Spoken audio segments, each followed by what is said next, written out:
Deyirlər Zilhiccə ayı çox qəribə bir aydır. Çox qəribə bir aydır. Musa peyğəmbər Allahla danışmağa Tur dağına gedir. İbrahim peyğəmbər əlindən tutub oğlu İsmailin Minaya qurbangaha gedir. Deyirlər peyğəmbər Əlinin əlindən tutub Qədirxuma gedir. Hacılar ehram bağlayıb Kəbəyə gedir. Elə bil get hacet düşüb bu ayda. Bu ay elə bir aydır ki, Allah dostları gedir sanki.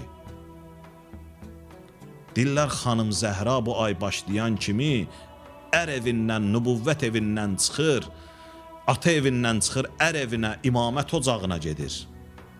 Deyirlər bir də karvan var, o da gedir. O da Hüseyn ibn Əlinin karvanıdır ki, Məkkədən çıxır, Zilhiccə ayında üzü Kərbəlaya gedir.